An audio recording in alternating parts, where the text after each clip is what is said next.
Yeah, I don't know. I'm gonna be sipping on this Orion the whole time though. Hell yeah. I'm going to be sipping on this fine cup of coffee, black coffee. Nice. This is a made in Okinawa beer. It's a... Oh, that's sweet. It's the shit. It's delicious. Yeah? How does it compare to the stuff back home? The beer is kind of just like... Beer is beer. But yeah. As far as like over here, because if you want anything like American, you have to go on base to grab it. But since I live off base now, it's just easier for me to go to like a local gas station, just pick up some of this stuff. It's Hell good. yeah. What's it the equivalent to? Is it like just like Bud Light, Busch Light, Miller Light? I'd say it's a little more like a little more flavor than like a Bud Light. Like it's not as easy to drink as like a Bud Light or a Busch, but it's good. Hell That's yeah. the trick. Did you listen to Scour? I did. Sorium. I did. No clue how I have never heard of these guys before. You did? You never heard of them? Yeah. No. Never heard of them. Really? So do you know who the vocalist is? Is there a feature from Phil or is it Phil? It's Phil. Phil is the vocalist of Scour. Okay. Yeah. Yeah. Crazy. So what'd you like about the track? What do you think about it? It's fucking heavy. Yeah. I was not expecting it to sound anything like it's like blackened death metal or something like that. Yeah. That's the thing. I don't think a lot of people that are like familiar with Phil Anselmo would think that he would sound like this on a one of his different projects or anything like that, because he's most well known as Pantera. So I think this is a pretty badass track to get into, to listen to a different side of his vocals and everything like that. But the whole time I just kind of had like the stink face with it. I was just like, yeah, no, it was fucking sweet. I was very surprised, very, very surprised. And that's kind of a theme with their music too. Like if you go to listen to their Black and Red EP, they have like the lead guitar, like that's always like the hook. It's like or in this song, in the beginning. But if you go and check out everything else, it's like it's that lead guitar that's always like hooking. In my opinion, that's what draws me to the music. Oh, he also does that. What the hell does he say? Mouth unopen. What the fuck did he say? Mouth hung open. He says, mouth hung open in his deep Phil Anselmo voice. And then he says, heads twisted backwards. Jesus Facing up. That's crazy. It's like pure horror movie. Yeah, for real. But Whitechapel, Hymns of Dissonance, Hymns in Dissonance, excuse me. So that one's a little bit newer than the Scour track, but actually when I listened to this one, it made me shit my pants because I don't know, I think it was the first time I listened to music that day. It was the end of the day. I put on my headphones and the production that I was hearing, I was like, holy shit. Insane. Yeah. Insane. The mix is nuts. Yeah. Fucking heavy Whitechapel. Yeah. Fucking insane, dude. It's bad. I got it playing a little bit right now in my ear. He's Phil. Like, another Phil. Oh, yeah. Sounds insane. Another Phil. Insane. What's up with these Phils in the metal world? That'll make me go on my other tangent about like how all British vocalists in metal are just like, they have amazing voices for some reason. Anyone that I know from the UK that's like a metal vocalist is fucking like amazing. I don't know why. Yeah. So maybe it's the same with Phil's. Phil Labonte, right? Is that Yep. Yeah, All That Remains. Yeah. He's got a great voice too. Yeah, this song is fucking wild, dude. Yeah. I've come to consume all the seas and walk with the surface of the sun beneath my feet. I stand before this withered sepulture. I hope I'm saying that right. Yeah. I rate that like a fucking 10 out of 10 for heaviness. You know, I think he said in an interview a while back, he's like, he just wanted to get back to doing the heavy shit, and I think they really accomplished that right there. Right, right. They put like a description in the video too. Mostly written by Phil on guitar, Hymns in Dissonance Has a few riffs and tweaks thrown in by the rest of us. It's tuned to drop G. Whoa. The ending breakdown shifts down one whole step to drop F, which we have never done before. Wait, who? Wade. Alex Wade. That's Alex the guitarist. Wade, that's right. Okay. Yeah. So this is a selling point for the song. He's like, we tuned this song to drop G, but by the end, we tuned it down to drop F. Never done that before. Well, it ranged true. It worked. I thought it was a sick track. Especially, dude, kind of the backwards vocals, or like, say, I don't know.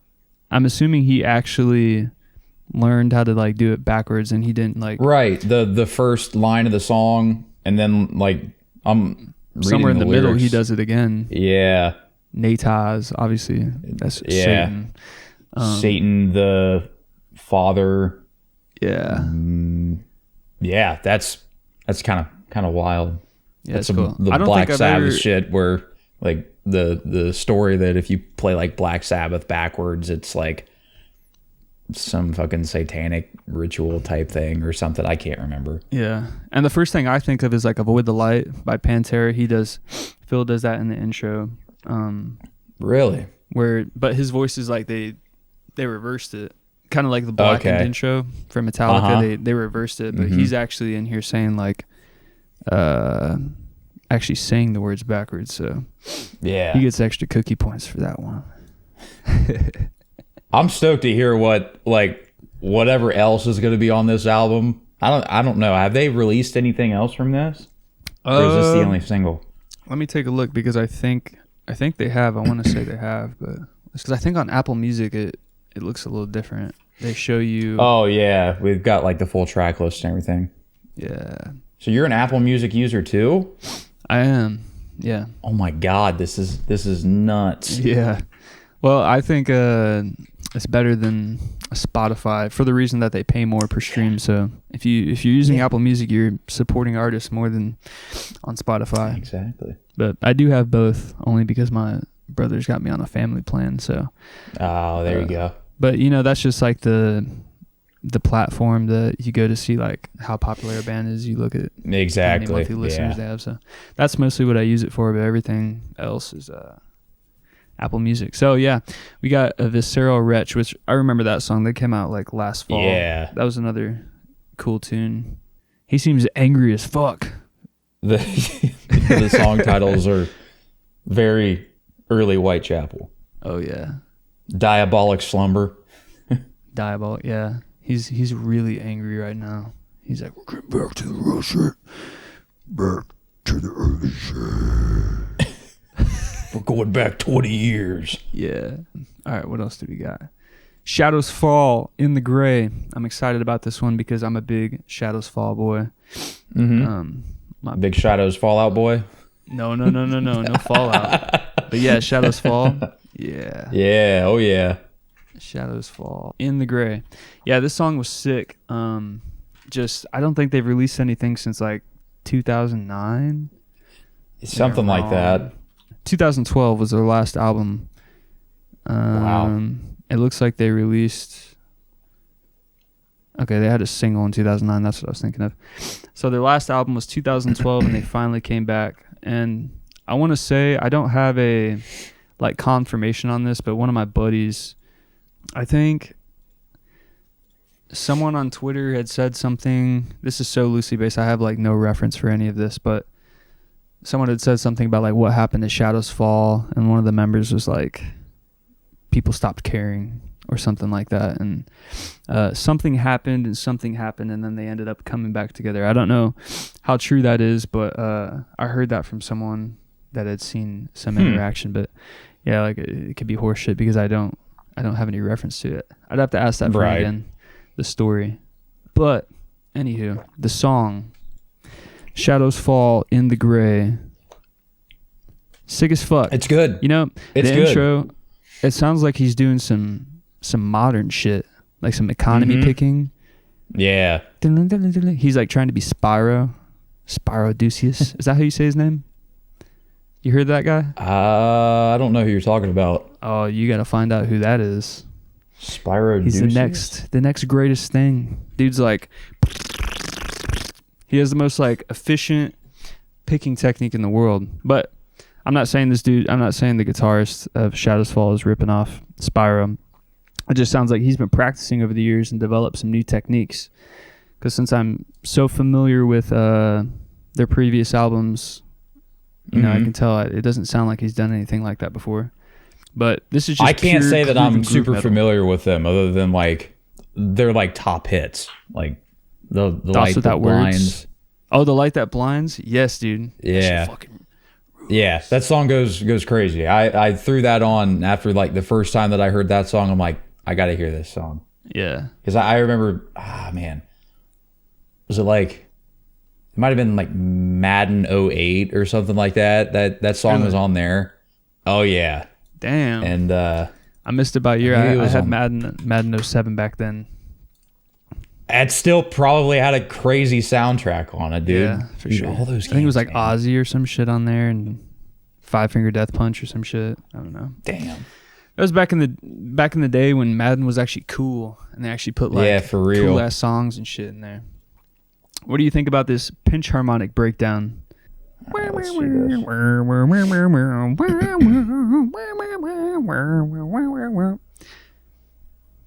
Oh yeah, very very dime. Yeah, very dimey. Yeah, these guys are friends with Dime though, so you know they got the pass. Exactly. I'm pretty sure Shadows Fall was on tour with Damage Plan when Dime died, when he passed. Really? Yep. Fuck, that's crazy. Yeah. Yeah, this is I do remember hearing that, thinking like that sounds like a Dimebag riff. That's sick. Yeah. I say that, I don't mean that as like a dig or anything like that. Like that's sick. Yeah. I mean, yeah, his influence is everywhere. You know, you can't barely look anywhere without seeing some Dime influence. But I wish I knew who the guitarist was. I want to say it's Jonathan Denies. I'm not sure how to say his name, but whoever is playing guitar, playing the solo in the song, I want to say that he's an amazing guitarist for the reason that he has his own unique sound. When he hits a vibrato, like all the way back to his old albums, you can tell it's him. You know, he has that unique identity, which I think is missing with a lot of modern day guitarists. You know, for sure. Everyone's focused on like, I don't know. I mean, I guess you kind of have to be like a vibrato guy or like bending to have that kind of identity, but I don't know. I'm going to get all emotional now. This is the state of modern guitar. What was it? You see Bradley Hall? Modern guitar playing is boring. He's sitting there watching Tim Henson fucking shred. He's just like falling asleep, snoring, and then he immediately goes into the 80s shred. He said boring. That's a nice stab. So now we got Bleed From Within, A Hope in Hell. You can take the helm on this one, Bubby. Yeah. A Hope in Hell. This is their third single. It's crazy. I was not really expecting the song to like sound like this, but I mean that in like the best way possible. Mm-hmm. Like their first two singles were like they sounded like Bleed From Within songs. They were like heavy riffs, stuff like that, which this has riffs too, but like this has, I don't know, it starts out really mellow. The guitarist Steve, you know, takes the lead on the vocals. He's got a great voice, but the chorus in this song's huge. It just sounds massive. Yeah. It's super catchy, like, And I want to say, like, the intro of the song, that's not typical for them, is it? To do something like kind of... Not really. They've got a few songs that start out kind of slow, like 2 albums previous, Fracture. Mm-hmm. That title track kind of started out kind of similar. Okay. And that was like the slow song of that album in a way, but like I think that, yeah, this one's it nails the vibe. Yeah. I would agree. And the chorus is big, it's huge. Yeah. It's a really nice one, man. I'm not I'm a fan of a chorus that sounds like that as far as singing when it comes to metalcore. Like I like the Killswitch Engage type of singing. I was never a big fan of like an example. The reason I couldn't get into Wage War, like I wanted to like Wage War so bad back then, and I still like a lot of their stuff, but it'd be like the singing. I just couldn't get into that. Yeah. So the real high the high pitched ranged stuff.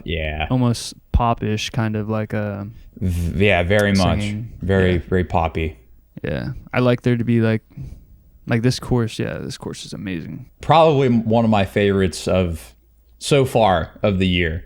I'm insanely excited to hear this album. It's probably going to be my album of the year. I fucking love Bleed From Within. I don't think they can do any wrong. They've got the riffs, they've got the choruses, they've got it all, man. They're so good. And the breakdown's cool. The breakdown's sick.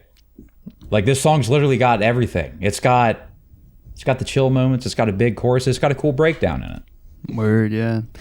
And Ali, man, he's always killing it on the drums. Oh yeah. Easily one of my favorite drummers in like modern times, probably of all time. The dude's got a flow. He's just very tasteful. Yeah, exactly. I also like the setting of the music video. I never get tired of watching a band like play in some old grungy ass room, Yeah. Always chilling in some like dark, dusty garage with very dim lights. It reminds me of One, the video for One actually, by Metallica. It's got that bluish hint to it. The song they put out before this single, also crazy. I think it's In Place of Your Halo. It's got the fucking the bagpipe breakdown because they're Scottish, so they threw in bagpipes before breakdown. And it works. It's not cheesy. Like it works. Yeah. I also liked, I got a duality vibe with that too because of all the people in there. Is it duality? Yeah. Or before I forget. Yeah, I think it was duality that had all the fans, like, I don't know, they're just having like a fucking riot in the music video. It looks sick. Shit, they're on that level now too. Get all the fans in there fucking. They just got off a tour with Slipknot. Yeah. Wild. Yeah, this was a really cool tune from what I remember. And I think the last time I've probably heard bagpipes and metal, or the only time, would be Korn, right? Yeah. I mean, Jonathan Davis plays in recent memory. Rivers of Nile. Our neighbors. Yeah. Some Pennsylvania boys. I think they're from Reading, PA or something. Yeah. I would have never guessed that these dudes are from Pennsylvania. Yeah. I don't know why. Just like, I think the first album I heard was it Where Owls Know My Name? Or is that a song title? Dude. Yeah, that's the album. I mean, the song's on there too, but yeah, that's the album. And this song, they've had one album come out since then called The Work. Very experimental. It's got a vibe. It took a minute to grow on me, but it's cool. It's cool. It's not just Work? like, yeah. Okay, yeah. I feel like when that album came out, a lot of people wanted it to be like Owls Part 2, which it's not. That's kind of how cool. I was. I was a huge fan of Where Owls Know My Name, and when I heard The Work, I was like, I dug it. It just didn't.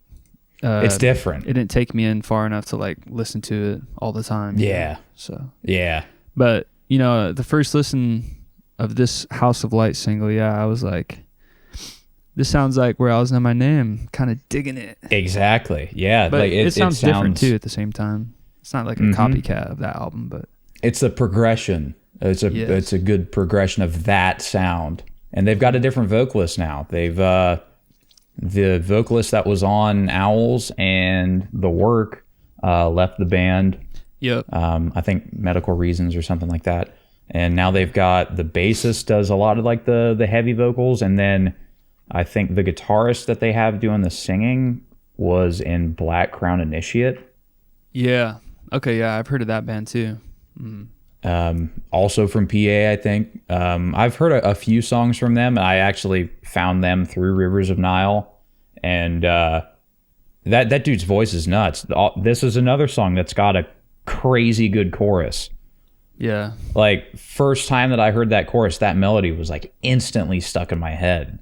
Yeah, the production's and the drumming really too, good. It always gets me because dude looks like he's not really doing anything, but he's doing so much. Yeah. That dude's feet are nuts. Yeah. That sounded bad. Pause. Oh man, I didn't even. Yeah, his footwork's crazy. Always doing some crazy double bass patterns. He's just really efficient, I guess. It looks like, which yeah, I guess most pro drummers would be efficient. Mm-hmm. Except he sings while except he's for doing Lars. Not to drag him down. Bro, I see videos of him. I'm like, I've seen like what comments from Joey Jordison and like other people that grew up on him. Like, Lars isn't a bad drummer. It's like he wasn't before, and he wrote some of the greatest tunes ever. But now it's not the same. He's not the worst by any means, but not the best. Not the worst. Not the best. It's all right. I still love him. Okay. We can head on to the last. Confines of Infinity. Oh, man, dude. They just keep getting, like, heavier and heavier. It's crazy. Yeah. I can't fathom the trajectory that this band's going because, like, obviously their old shit was, like, kind of like death metal, and then they, like, kind of went thrashy, and then they kind of went, like, progressive death metal, I guess. Yeah. I don't know. I hate like putting like fucking taglines on that shit, but like the outer ones, like that album was kind of like progressive techie in a way, and then the album that came out after that, Nether Heaven, was like crazy heavy, and then this one's heavier. Like it's crazy. This song's nuts. They've got Travis Ryan from Cattle Decapitation featuring on it. Like it's his spot was cool. Yeah. I'm not super duper familiar with Cattle Decapitation. Like I've went through and like listened to a couple tracks from a few of their albums, and obviously they're heavy. Yeah. But he seems like a good fit for a feature. Mm-hmm. I've heard a couple of their tunes too. I fuck with Cattle Decap, but yeah, I agree, man. This song is wild, and I think I agree with what you said the other day, that his like style that he usually has in Cattle Decap was it blended well with this song. What Travis Ryan did. Yeah, dude, this song's just slow, big, fucking stompy riff. It and the music kind of reminds me of every like all single the chains. Cut. Yeah, oh man, and they have like this what it looks like a TV screen filter on it or something like that. Mm-hmm. It's a pretty cool effect. I don't know. I'm interested in shit like that. I'm like, looks pretty crazy. It's kind of tripping me out, man. Not the plug, but that's kind of like what we went for with Six Deep with the video for Ghost. Oh yeah. Our guitarist is to check it out. Our guitarist is super into like analog glitch effects, and like he does all of this stuff himself. Oh, we talked about this. He likes Darko. Yes. Yeah. Exactly. He wants to. He sure does. He's talked about getting a second. Yeah, both of our guitarists have that those. fucking thing off my carpet. Was it Velcro to your carpet? Yeah, I got the Velcro on the bottom of it. Hell yeah. It's been down there all day from fucking playing Pantera. Diming it up. Yeah. So I've got it pulled up. Zoth, Saga of the Blade. Now, I discovered these dudes back in 2019. Oh, wow. I don't remember what. I think I was just looking on like Apple Music's recommended or like new releases or something like that, and I found them, and I was like, dude, what the fuck is this? This is like dungeon metal or some shit, and it's like this really sick, shreddy. I don't even know, dude. But this song, it's very shreddy. Oh yeah, very shreddy, but it's just epic stuff. Yeah, great musicianship, and just another band that sounds really unique in my opinion. Like all of their songs have this like vibe to them that just give it like its own unique identity, and I'm all about it. No, this is cool. I noticed there's a lot of bald guys here. But that's fucking metal as fuck. They've either got no hair or long hair. Yeah. Really underrated too. Oh, there are vocals. Oh yeah. Hell yeah. I thought this was just some instrumental stuff.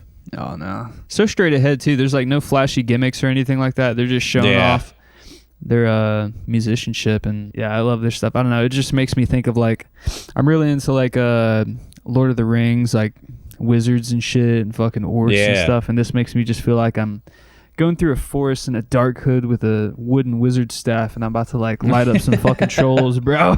I'm about to light up some trolls on the mountain.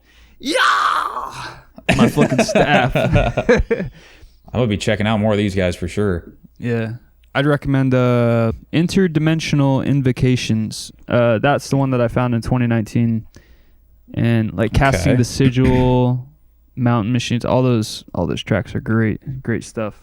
Super epic shit right there, man. Yeah. Oh, and then he starts double picking it. Or alternate. I don't even know. What's he doing right there? It's like a little gallop run. Yeah. Exactly. And I love their blast too, because typically I'm not a huge fan of like blast beats and everything like that, but in this band it makes sense, you know? They're not just doing it for the sake. Yeah. They're not doing it for the sake of, oh, let me blast, bro. Like it has a purpose and it just sounds right. It's kind of how I feel about Suicide Silence. They're like one of the bands that I love that just do blast beats. It's always grooving when they do it. Yeah, that's badass shit right there, man. Fuck yeah. It's definitely musician music, but in the best way possible. All right, next we got Unburier, Nebulous, and I love these guys. Man, what a fucking band. Yeah. I jam these boys daily. Like, that's no joke, daily. Sick as hell. Mr. Ben Champion, right? Yeah. Riffs for days. Yeah, it's sick. Every single song that they got, I enjoyed thoroughly.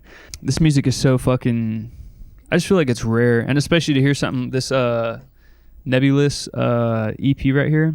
I'm pronouncing that right? Nebulous? Yeah. The production, I really fuck with it on this too.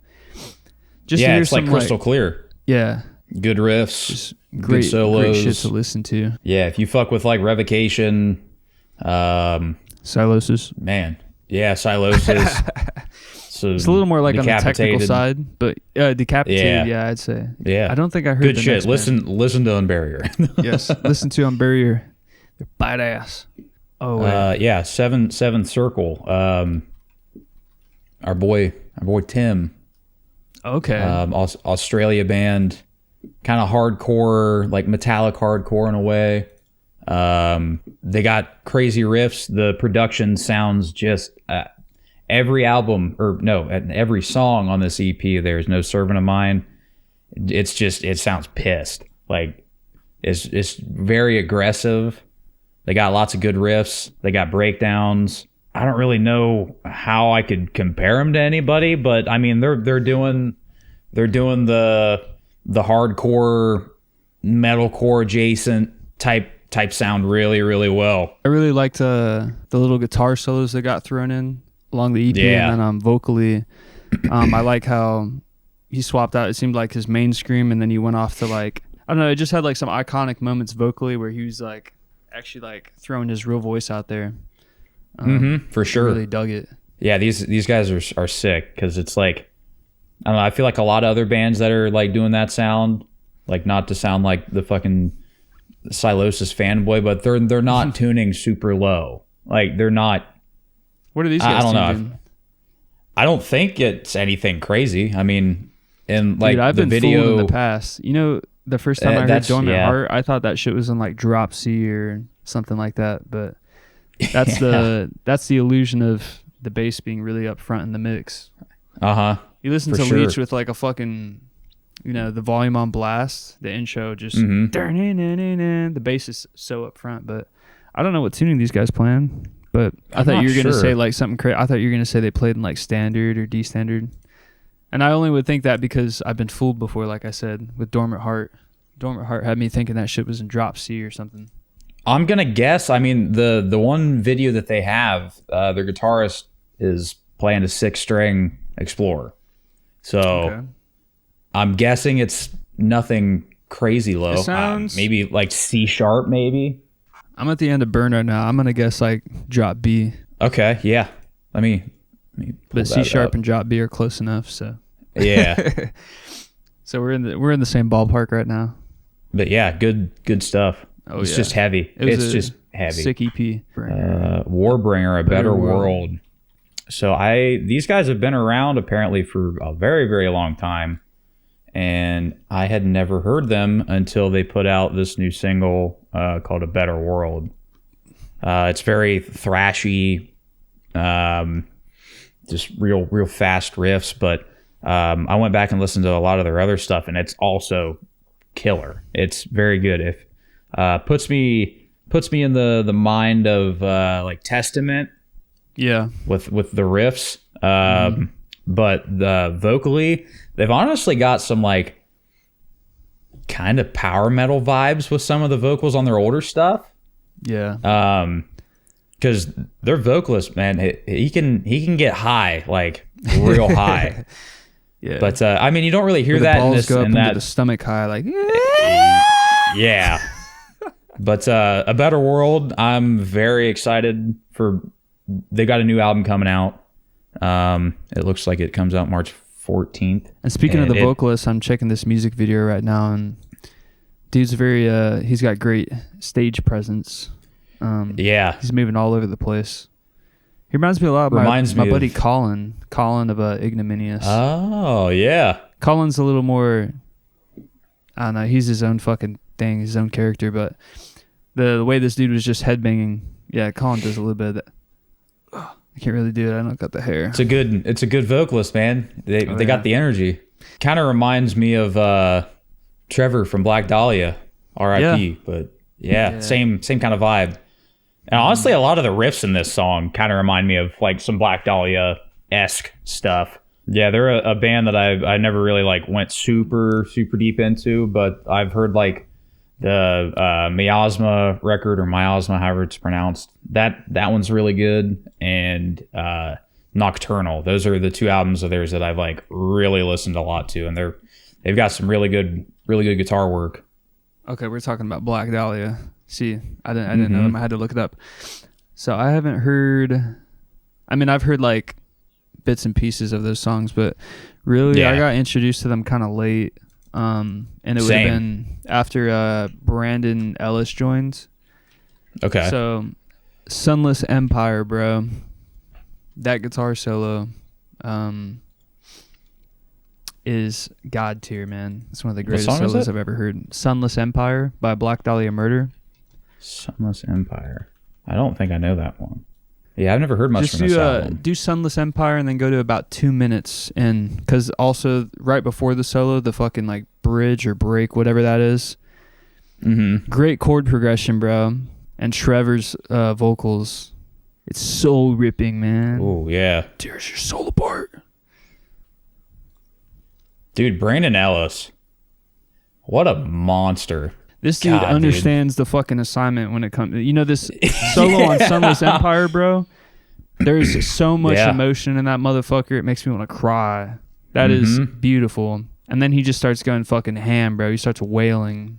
I put him up there at the top of my list for like a modern guitarist. For sure. Talking about goats right now.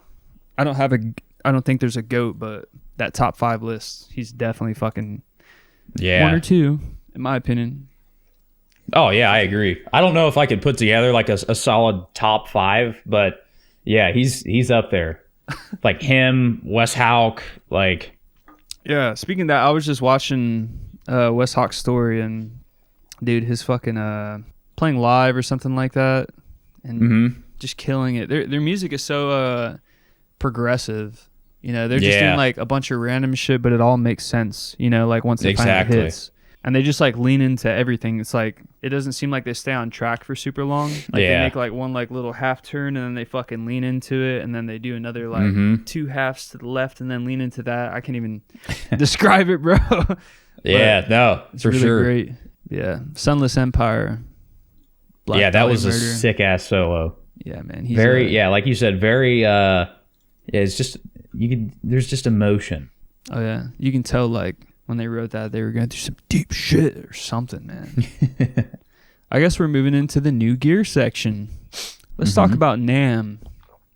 Yeah. We got to see a lot of little behind the scenes stuff, even though we weren't there. But I guess let's talk about Josh Middleton's JM1 Deep Blood Moon guitar.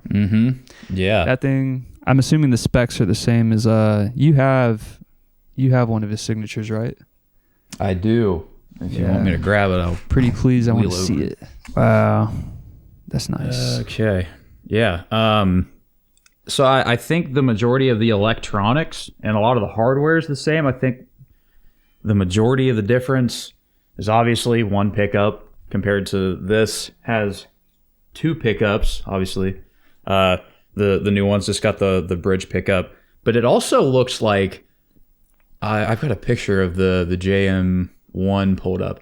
It looks like the volume knob is where the tone knob is on this. Okay. Which is was a massive thing that I really had to adjust my play style whenever I first got this thing. Because if you look, so I've got a pick, and when I'm palm muting, my mic's in the way.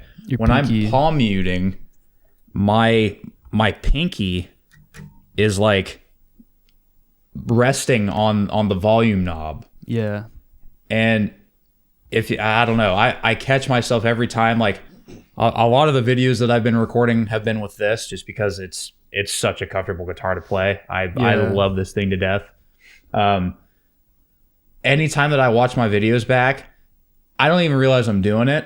I'll be playing something, but then if there's like an open note, I catch myself rolling the volume back up. Yeah. And it doesn't even need to be pulled up, but I can feel myself while I'm playing.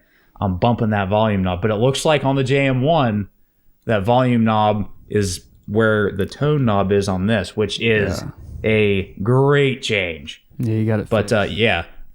So I'm really interested in the that recessed bridge. How does that thing feel? How does that feel? Super comfortable. It's not in the way. Like compared to I have a guitar pretty much similar to that. This is my M1000. Oh yeah, NT. So, but this doesn't have a recessed bridge. It's like kind of high. Yeah. That's just the traditional setup for a Tunematic. Yeah. Man, that thing looks sick. Yeah, it's my studio guitar because I'm just not a fan of this hospital white binding. I want to get rid of it. You know. Oh yeah. Shit, I guess I do not that's like the white same binding on this one. Yeah, I don't know. It's got the white binding on the neck. I wish Jackson, which man, I was really excited to see Jackson's new guitars. We can lean into that topic soon because just their simplicity. It seems like a lot of fucking bands are going for this one pickup deal. Yeah, for sure. A lot of I said brands, right? A lot of brands of guitar. Yeah, for a reason. But I was really happy to see Jackson didn't have the white binding on their guitar because I'm so picky with it. But I like chrome hardware and like either no white binding or it has to be like that cream binding or like the aged. You know. Yeah, like a vanilla. Like this was a Jackson, but I changed all the hardware to be chrome. And then that's a Jackson? Well, it's a modified because the neck I had a Jackson and then the fucking fretboard started coming up. I bought it in like 2020 brand new and the fretboard literally like the glue started coming undone and the fretboard was coming off and oh shit. Yeah. It's not a good look for my favorite brand of guitars, Jackson, but I'm assuming it was just like, you know, the model I got. It was a made in Indonesia. I don't know if but I like the chrome hardware, and I either like just the wood on the neck or that vintage kind of binding because I don't know, just the white. It just looks tacky to me. But yeah, I really like that he has that recessed bridge in there. That's really cool and very comfortable. Yeah. Also a big fan of the M1000. LTD M1000. Oh, yeah. So looks very in line with what you got with that that your Fender Jackson. Fender Jackson knockoff, yeah. It looks very in line with that, and that thing just looks great. I mean, black body, alder body with a maple neck, dude. Maple fingerboard looks so good. Also, another preference of mine, I love maple fretboards. I saw that guitar and I was like, shit, man, I might have to swing that somehow. But I got too many guitars. I don't need to get another same. one. And honestly, this layout, if my Jackson neck was still on it, it almost is exactly the same as what I had. But man, it's beautiful. The CS2, Caleb Shomo's signature guitar. I'm not a big Beartooth guy. Used to be, not so much anymore. But that signature, the Phoenix or the Firebird style, it looks classy. It looks really, really cool. Yeah, I like that a lot. What does it look like? It got a black like binding a maple on it, and it's got gold hardware. Yeah, that's pretty. And like a wine red on the back, wood color. Big fan of the XJ models that they're bringing back, the Jazzmaster style. They've got the XJ1 HT baritone, a six string baritone scale. Looks like it's got like a swamp ash burst finish on the body, and they also had that same model. Same body style for the new Alex Wade signature from Whitechapel. Looks really nice. Same concept, swamp ash body with maple top, 27-inch baritone scaled 7-string, which is nice, with an Evertune. And it looks like it's got his comes stock with the Marzio deactivators, which I think that's this pickup set that he's been using for years and years and years. You've played on an Evertune, right? I've never played on it. No, I take that back. I played on an Evertune like once. Okay. What did you think of it? I didn't really have enough time to really be able to be like, I don't like it or I love it. I mean, it kept it did the job. It kept everything in tune because the guitar that I played that had one installed, it was a Solar, I think it was a 7-string. And it was my buddy Hunter's guitar. I think he still got it too. But it was tuned insanely low.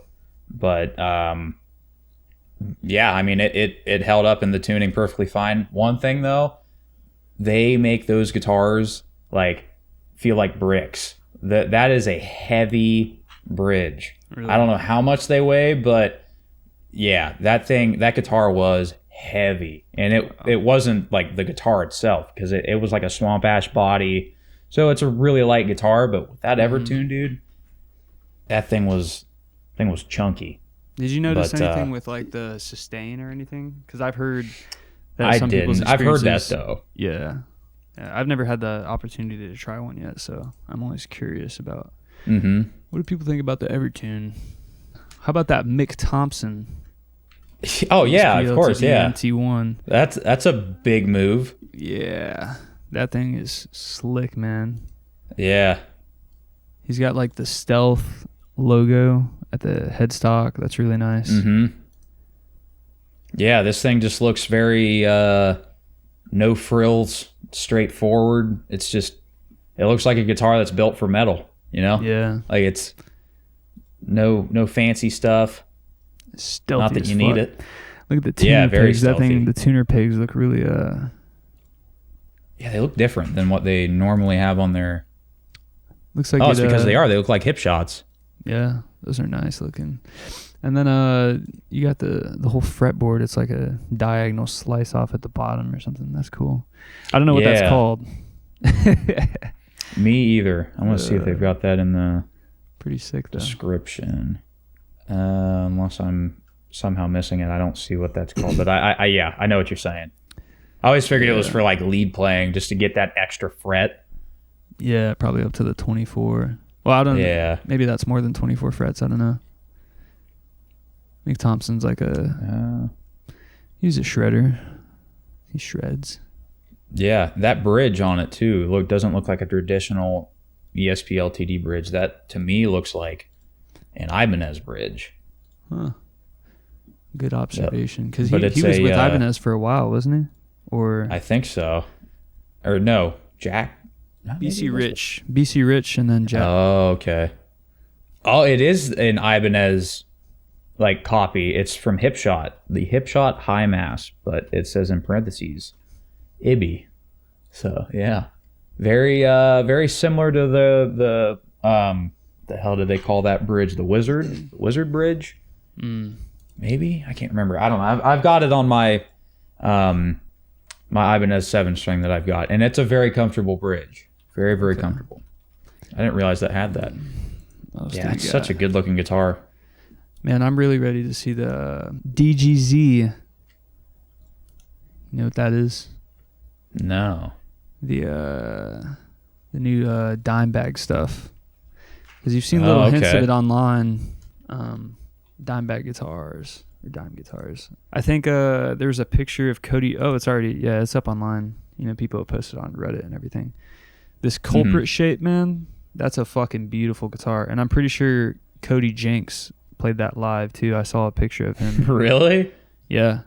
Let me see. Okay, so what do I need to Google to look at this? Because I'm unfamiliar. Just look up Dimebag DGZ and then go to images. DGZ. Oh, it looks like this fucking... Oh, whoa. Yeah, that culprit. It's his old culprit shape. I've never even seen that shape before. That's kind of crazy looking. Yeah. Yeah, I'm pretty sure that's a shape that he had designed back in the early 90s. If you look up Washburn Culprit, you might recognize that guitar. Look up the Washburn Culprit. No, I've never seen that one either.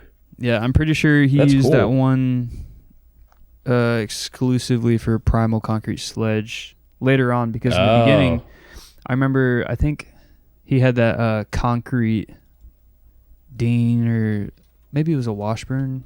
It was the Primal Concrete Sledge, yeah. Primal Concrete Sledge guitar. If you look that up it was a Dean. Yeah, it was a Dean. Okay. So he played that one in the early days, I'm pretty sure. And then he had the Culprit made eventually. But yeah, I'm super excited for that to come out. I can't imagine what the fucking price tag on something like that is going to look like. But yeah. Because they're made by Dean Zielinski himself, I'm pretty sure. Yeah, DGZ, I think that's his initials. Yeah. Well, I think the DGZ, I think it stands for Dimes Guitars. Oh, okay. DGC Guitars. Or maybe I've seen it labeled as Dime Guitars, as in GUITARZ. So. And Ola England has said that too, so I guess the DGZ. Oh, okay. Yeah, it probably stands for Dime Guitars. But. Yeah, that's a cool shape. It looks like it's got like a bottle opener on the bottom of it. Yeah. Yeah, it's really unique, but I love the way that thing looks. Classic. Yeah. Classy. Yeah.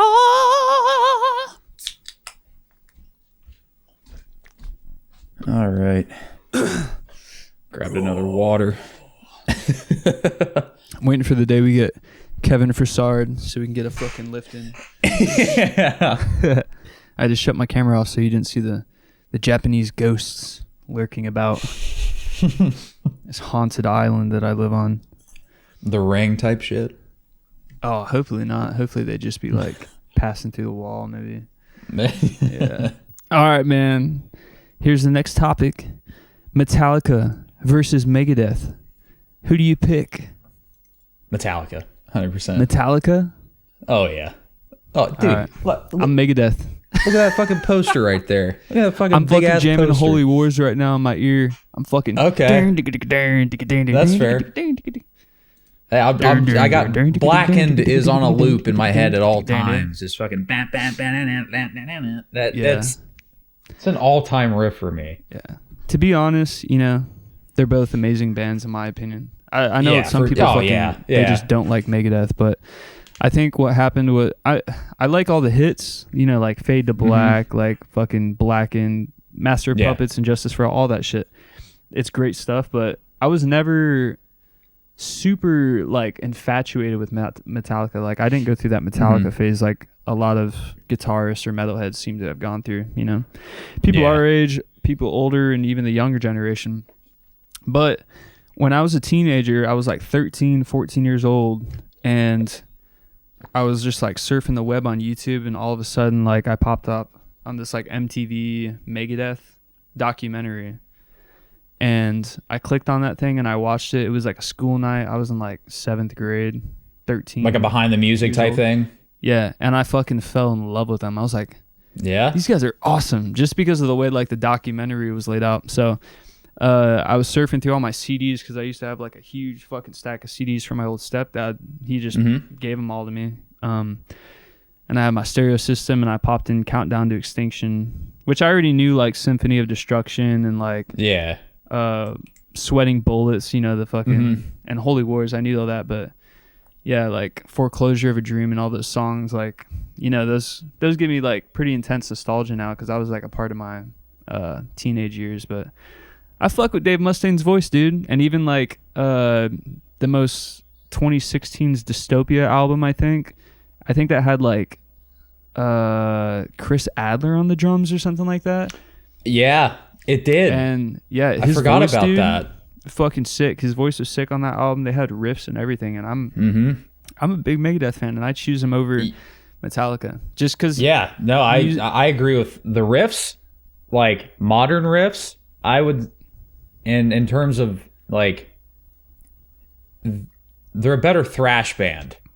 They're a better thrash band than Metallica, 100%. Yeah, like Dave shreds harder than James and Kirk do, at least on record. Maybe James and Kirk can fucking shred off record, and we don't know it. But Dave shreds on record. Yeah.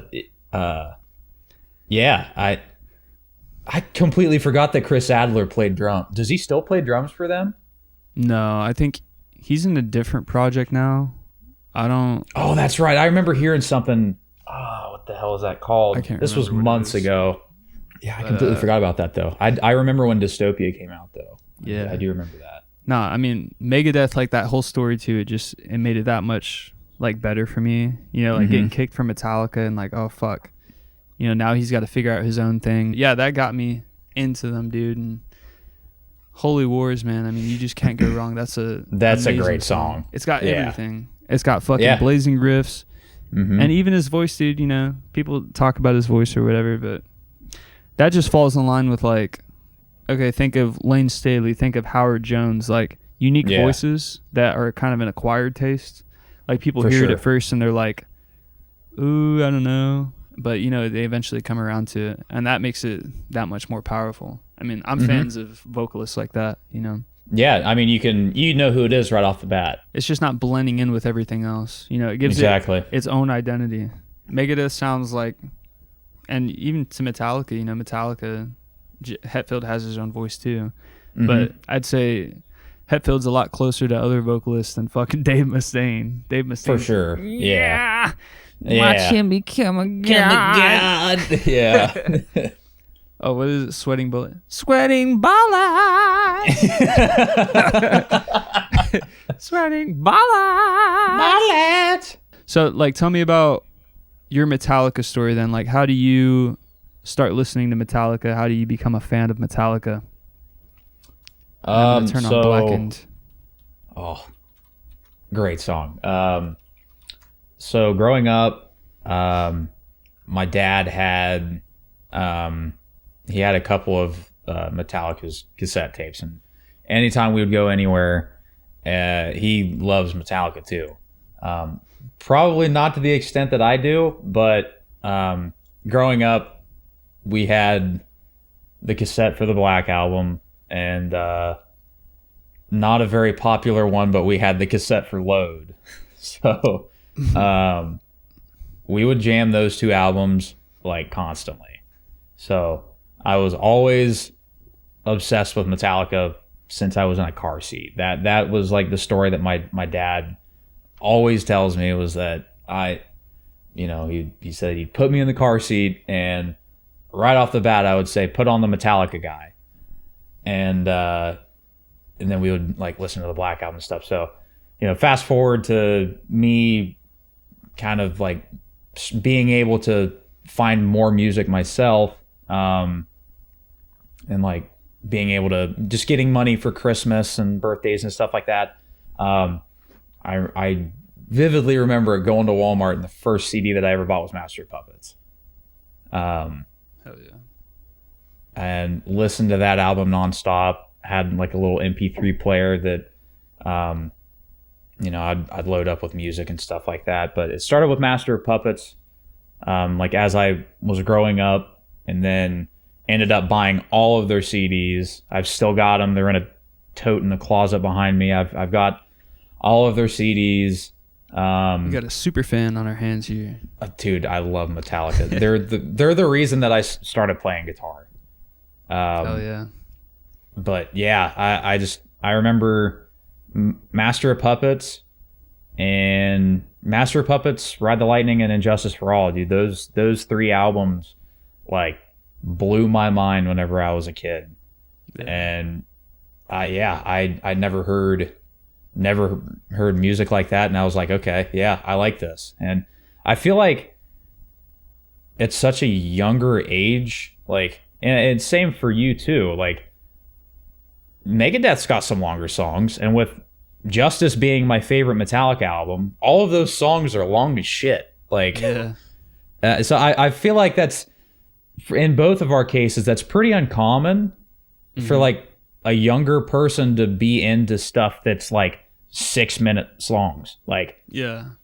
And I'm still that way. Like, I like a good long song that's got it's a journey. Like, it's that same most thing of the time with I'm listening Death. to music is like on the road.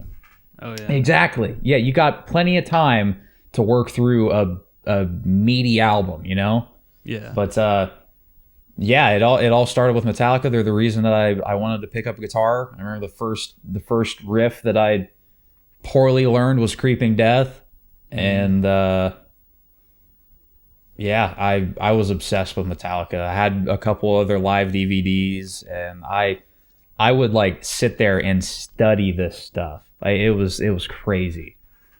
But they were the cliche gateway band for me. I mean, started listening to Metallica, and then that sprouted into like, Bullet for My Valentine, shit like that. But yeah, I like Megadeth. I've just never like sat down and listened to more than like Rust in Peace and Countdown and stuff like that. I've never really went through much of their discography, but I respect Megadeth for their musicianship because it's insane.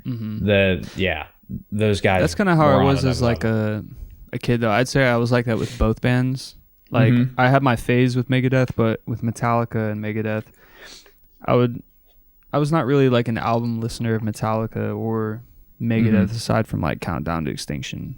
But I identify with one of the things you said about like being in the car seat. Like, my intro to all of this was literally as a fucking baby, dude. Like, my dad didn't care that there was a baby in the car. He was like, I'm listening to fucking Pantera and Black Label Society music and Fear Factory. So oh my god, ingrained in my head, dude, is just, that's like, crazy. From a baby, it's just Pantera, Black Label Society, and like Fear Factory. There was like Factory, Marilyn Manson, like all this shit. Like, my music taste was completely fucked up growing up.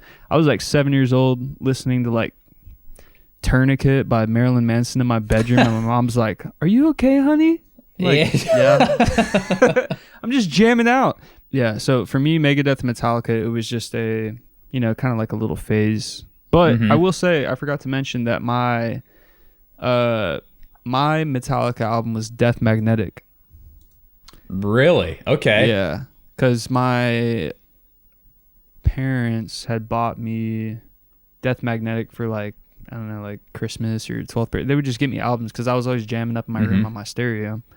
I was the same way. Death Magnetic CD, and that album is fucking sick, dude. It's got a lot of riffs, Fuck yeah, dude. Like that period after Saint rips. Anger to getting back a little bit to their roots, it seemed like. So yeah, I think kind of the same case for me. I think my I think my cousin from Indiana got me that album for Christmas. Yeah. Do you think And that's like yeah. a dying breed? Like the kids who grew up with the CDs on the stereo? I don't think we're going to see 100%. much of that anymore. It's kind of No. sad. There's Yeah, nothing like, just having a box TV in your fucking room with like not even an HDMI cable with your little gaming system, and then you had like a stereo with your CDs, and you just sit there. I would just sit there and stare at my stereo and fucking listen to these albums, Yeah. That's all you could do back then. Yeah. And then once you start playing guitar, like if you're the kind of person that picks up guitar, I'm sure you were the same way. I mean, then you're sitting in front of that stereo with your guitar. Yep. Hit play. What are they doing? Sit there, try to like play it, and then pause it and be like, hit the fucking mess around with rewind it button and shit. Yeah, dude. Oh yeah. Yeah, I feel like that's times. I'm glad I at least got to experience that a little bit. And it's funny, like the older generation will probably laugh at us because they're like, huh, we did that shit on vinyl. Yeah, exactly. Yeah. You couldn't rewind a vinyl. You get your tapes and stuff like that. Who knows what the grandchildren's generation is going to be like? They're probably going to be like fucking. Man. Oh, we listen to the implant music in our brain now or something. Yeah, it's always playing. Yeah, it just plays I play on the cloud in my brain or some shit. Yeah, it's crazy. The rise of modern technology. The other thing about it that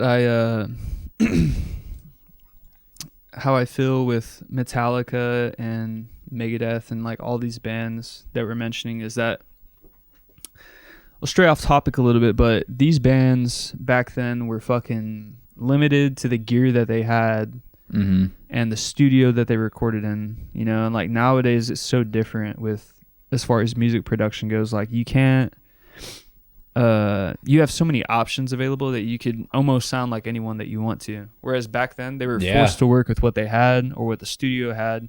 And that's why I think these albums are so classic, dude, because they're unique. They sound like you could only get that guitar tone at that time in that room with that microphone and that amp configuration, that guitar, all those little things add up to be what it is. And like, I think that's why we're not getting music that we're getting good music still. There's so much good music out there, but my gripe with the modern day music is the production. Like everything is just a fucking vintage 30, bro, and like a 5150 tone, which I'm guilty of it myself with, Divine Threat and all that. But I'm leaning away from it because I finally realized like I want my music to have like its own stamp, its own sound, as much as I can.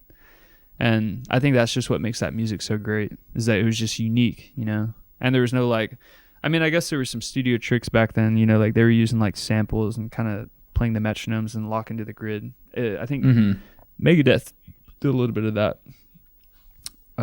Speaking of Megadeth, but for the most part, that shit was raw, dude. Yeah, exactly. Yeah. They didn't have the level of technology that we've got today. So, and in a way that kind of, that forces a musician to be good at their craft, I guess. And be creative. That's what exactly. Zach Wilde mentions a lot. He's like, I'm going to give you 3 crayons. Like, what can you color with this? 3 colors. That's a hell of an analogy, honestly. All right. Well, what else do we got? Zeppelin versus Sabbath. Yeah. Holy shit. That's a tough one. So I'm not super familiar with... What's the context of what we're talking here, though? Because are we talking about, like, who invented metal, or are we just talking about do you prefer Zeppelin or do you prefer Sabbath? Let's just... We'll go with preference. Okay. I was about to say, because I usually also hear the Beatles. Oh. Helter Skelter, they say, is the original OG metal song, which I don't know about that. Helter Skelter! Who knows? Wait, is that like... Did Motley Crue cover that? Or is that like an actual... I've heard Helter Skelter by Motley Crue. No, the Beatles wrote Helter Skelter, man. Motley Crue, it looks like they covered it, which should make sense if it's the original OG metal song. Who knows, man? Okay. That's where I kind of... My topic goes a little... Or my... information on the subject. My smarts on the subject go a little astray because I'm not the biggest Beatles fan when it comes to like same.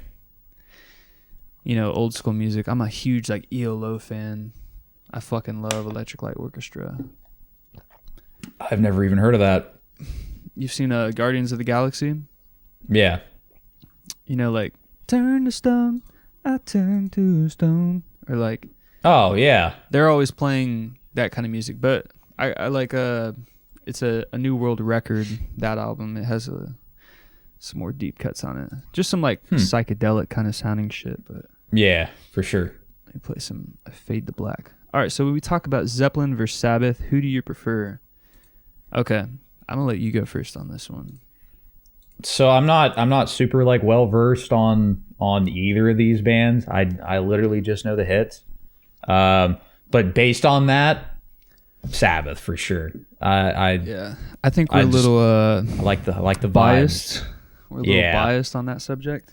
Yeah, I would say Sabbath too, just from my knowledge of both bands. Yeah, we're talking about Zeppelin versus Sabbath, but I still love a lot of Led Zeppelin. Oh yeah, for sure. Not even just their hits, but like, well, I'm probably more of a hits guy. I wouldn't know like their fucking deep cuts or anything like that. Yeah. And I'm not talking about Stairway to Heaven. Yeah. Have you ever heard I gotta go off subject a little bit, off topic. Have you heard of this band called, you probably haven't, Spirit? It's a band called Spirit, and the song is called Taurus. No, I haven't. Spirit? Yeah. If you look up that song Spirit and then Taurus, you find it on YouTube, or maybe it's on streaming platforms. Probably is. It is where they believe that Led Zeppelin got their riff for Stairway to Heaven. And if you listen to that and let me know what you think, I think it's pretty evidently clear. Yeah, I can hear the similarities there. Yeah. Just a little random fun fact. But yeah, I would say I don't know a lot of the deep cuts of Led Zeppelin, but I'm definitely going to choose Sabbath. I'll just play it safe. I'm not going to act like I know what I'm talking about. So, okay, here's a question then. How do you feel about... I'm also super not familiar with this vocalist, but how do you feel about the Ronnie James Dio Black Sabbath versus Ozzy Osbourne Sabbath? I think it's a different... It's got a different vibe for sure, but I think they're both cool. Like, I feel like at that time, Ronnie James Dio was like one of the best, and like up there with like Halford, obviously Ozzy. Trying to think of who else would have been like crazy big at that time, like some Deep Purple, like maybe like Thin Lizzy, like that kind of thing. But I feel like maybe at that time when they got Dio, I feel like that could have been like a huge thing. Like, I don't remember what year it was that Ronnie James Dio joined Black Sabbath. I'm going to look that up. Yeah, I'd agree. I think it's definitely like its own different thing. Mm-hmm. The music was different too. It almost, I don't want to throw any shade or anything, but I feel like Tony Iommi was probably he was the forefront of the band, especially after like Ozzy left. Just from, I don't know that for a fact, but it almost seemed like once the 80s rolled around, like everyone changed. Like every band was like trying to cater to this new sound and evolve a little bit. And yeah, I think that's what makes it quite a different band with Ronnie James Dio. But I'm definitely going to choose Ozzy because, like all those OG records, man, they're amazing. And you just can't, they're classics. You can't go wrong with them.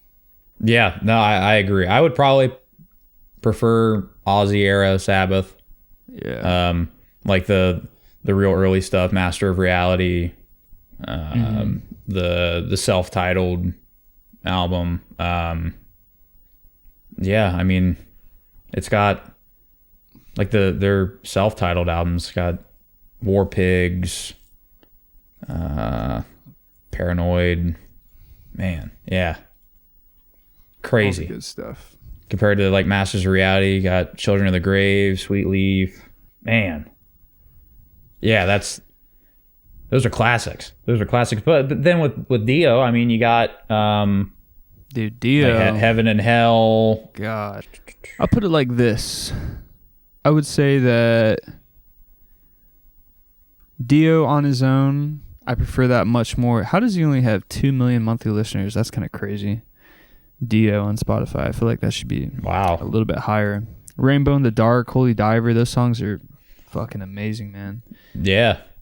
And then you got Rainbow, also featuring Ronnie James Dio. So he did his own solo thing, and then he had his other bands. Stargazer, I think. Stargazer's a fucking killer song, man, by Rainbow. Yeah. That riff. Yep. Have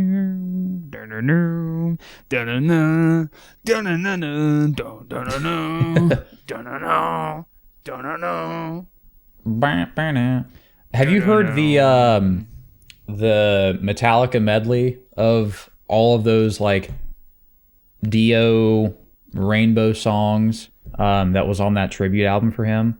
I haven't. It's really good. They did like a melody of like 3 or 4 different songs. And it was on a tribute album for Dio after he passed. Oh, wow. And it's really good. They did like Kill the King. I think they did Stargazer. I have to check those out. Can't remember what it was, but yeah, they killed it. It was freaking sweet. How do we feel? You gotta tell me about. We gotta talk about Pantera because I'm the biggest Pantera fan. Yeah. Not in the world, but I'm a big Pantera fan. So tell me You're how the you biggest get. one. You're the biggest one in this call right now. Yeah. Okay. That answers a little bit of my question, but yeah. How do you find out about Pantera? Where does that come from? So I found Pantera probably just from hearing like I'm Broken or something like that on the radio. And I'll be real with you. What, like Sirius XM or something?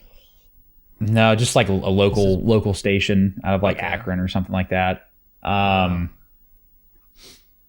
like I didn't really listen to them a whole lot growing up at all. Aside from just hearing the hits, like obviously like Walk and Cowboys from Hell and Unbroken and This Love, all of the hits, the ones that everybody knows. But I never fully went into Pantera until probably like 3 years ago. Really? Yeah, and that was all because of Josh from Silosis. Once he started doing those vocal streams, and he was doing Pantera covers, and Really? I think he did like that. Yeah, dude, it was sweet. He did a whole bunch of stuff from Far Beyond Driven. He did like Strength Beyond Strength and Slaughtered, and I'm like, this is Pantera? What am I missing out on? So I remember listening to Far Beyond Driven, being like, how have I not listened to all of this? This is nuts. I didn't know he did that. That's crazy. Like I was on the streams from like 2020, 2021. Yeah, this was probably like 3 years ago. Once he like first started doing the vocal practice streams, he would just run through Pantera songs. It was so sick. Yeah. I must have started missing them after I moved to Japan, because I used to be like religiously, like before work I would watch them. Because obviously he's in the UK time and everything. But I wish somebody would have clipped a lot of that stuff, because like dude, he sounded so good. I used to screen record them and like go in my car and try to figure out how he was like screaming like that. Because I was so obsessed. I was like, how does he do it? Because I don't know if you've ever seen. Have you seen his YouTube video that he has up from like, I don't know, 2014, 15 or something like that? Was it the it's called Josh Middleton vocals, and like his approach to doing vocals. Yeah. Back when he used to do like kind of like tutorial kind of stuff. Yeah, on his YouTube channel. Because I tried to watch that one to figure it out, because I was obsessed with. I still think, in my opinion, like his peak is Monolith, Dormant Heart. Those are like my peak for his vocals. His voice is great, and it sounds great now too. But I just like that Anselmo style, like the fry scream, and especially the pitch shit he was doing. Like I don't know how to pronounce it, but the last track of Dormant Heart, Quiescent or Quiescent. Quiescent. Is that how you say that? Okay. Yeah. When he's like, "Is this how you replay Dude, me?" yeah. That shit. Oh, I love that song. That's that album, dude. Very, very Anselmo. Very. Yeah, but I would argue it's very Anselmo, but I would argue that it's his own thing, you know, which is why I'm kind of like upset when Cycle of Suffering came around. I love his vocals on Cycle of Suffering. I actually love too, but yeah, I'm talking more like towards now, like that old vocal style that he had. Like it was like it became his own thing, you know, for sure. In a sense. That's what initially drawed me into it. I was like, I heard like the Chuck from Death. Yep. And then I heard like the Anselmo, like if you think like Dormant Heart, like a kingdom so bountifully wretched, all burns, cling to the soul. Like all those like little pitches and everything like that. I'm like, fuck, that shit's awesome, dude. Yeah. Yeah. I think part of the reason that I liked it so much too is because I could not fucking do it at all. But it still sounds badass, dude. Still sounds amazing. But yeah, I don't even remember where we were at. Oh, because he was doing Pantera covers and Pantera. Okay, yeah, we went off on a Silosis tangent. That's probably gonna happen at least once a podcast. Many times. Many times.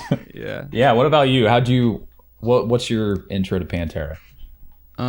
Well, before we go there, I want to ask. So you said the stream is pretty much how you just started listening to Far Beyond Driven, and then you just started listening to like all the albums, or like only Far Beyond Driven? Yeah, I was stuck on Far Beyond Driven for a hot minute, just because like I think that's probably my favorite Pantera album. Yeah. I remember going from like Far Beyond Driven, then to Vulgar, then to Cowboys, and I just stuck with those three for a long time. And I didn't really check out like Reinventing the Steel or Southern Trendkill or any of those until months and months and months later. Okay. But I wouldn't say that those to me aren't really like my favorite ones that I've heard. I like Southern Trendkill. That one's got some really cool tracks on it. But I just Far Beyond Driven, man, it's so fucking heavy. It's crazy. It is. It's crazy. It's crazy that that's a #1 Billboard album too, because it's like arguably their heaviest. But yeah, to answer the question, I think it starts off with like Far Beyond the Great Southern Vulgar Hits, the compilation album. My dad had that CD, and then he also had the Reinventing the Steel CD. So growing up, I had like a good dose of like all the hits. Yeah. And I just gravitated towards that as a kid. Like, part of it was I experienced like nostalgia at a very early age. So, you know, when I was like 7 and I put like a CD on the stereo and heard like This Love, like it reminded me of being like a really, really young kid. Or like Cemetery Gates, it reminded me of being like really young, like, you know, 2000, 2001, 2002, whatever fucking year. So yeah, I gravitate towards Pantera, and it wasn't really until I was a teenager, like 12 or 13, that I started kind of branching out. Because I remember I was like 12, the first time I heard like Suicide Silence, I was like, no. It was Disengaged or something like that. I ended up becoming a big fan of Suicide Silence, but I was very single-minded, so like trying to listen to Far Beyond Driven at like 12 or 13 wouldn't have happened. But my 7th grade year, like 13, I started listening to it every day, full blast on my little fucking iPhone 3 or 4, whatever the fuck I had on the bus. People would like hear it. I like hijacked the system and made that shit like super loud. They'd be like, turn the music down through my little Apple earbuds. But yeah, just listening to Far Beyond Driven every day. And yeah, shit just got ingrained in me, and I just became obsessed with like learning, you know, the licks and the riffs, like just learning. Like at one point, I'm pretty sure I knew at least one riff from every single song of their catalog. That's awesome. So it was just like, yeah, you know, the technicality and the tightness and everything like that. That was just kind of the foundation of my playing. And I just think it all comes back to nostalgia for me. Like, I've just been listening to that band since I was literally a fucking baby. So it's just my favorite type of music, and it's the hardest hitting music that I can listen to, you know? For sure. Or like, I feel like Pantera for you is like Metallica for me. Like, in terms of like how early we started and like how that attributed to us playing guitar and everything like that. I feel like it's very similar. Yeah, like, I don't know, we'd like go on a family trip, like when we lived down in Texas, we'd go to like the lake or some shit, Lake Bryan, and then be cruising back home, and then Dad, put on Pantera, plays fucking Mouth for War, and by the time I get home, I get on my little fucking Fender 10-watt practice amp. I'm like, yeah. It just drove me like no other music. Like, it just got me pumped up, you know? Yeah. And then, you know, other music that just fits into that bill. So like the Fear Factory, like Lynchpin, fucking Shock, like all those big songs from Fear Factory were another big part of the childhood. And then, like today I was listening to Wherein Lies Continue by Slipknot from the All Hope Is Gone record, which is another record I was introduced to at like 8 years old. Some coworker gave it to my dad at work. He was like, you can have this, I don't want it. So we jammed the All Hope Is Gone record from a very young age too. But Wherein Lies Continue, I was listening to that song today. I'm like, man, dude, that shit just grooves. Yeah. You should check that song out. Yeah, I will. Thank you for listening to the pilot episode of Exiled Metal Podcast, and we should be back soon with more weekly. No, not weekly. We should be back soon with more updates within the metal community, whether that's new music, new gear, guitar, anything related to metal. And thanks for tuning in, and we'll see y'all soon.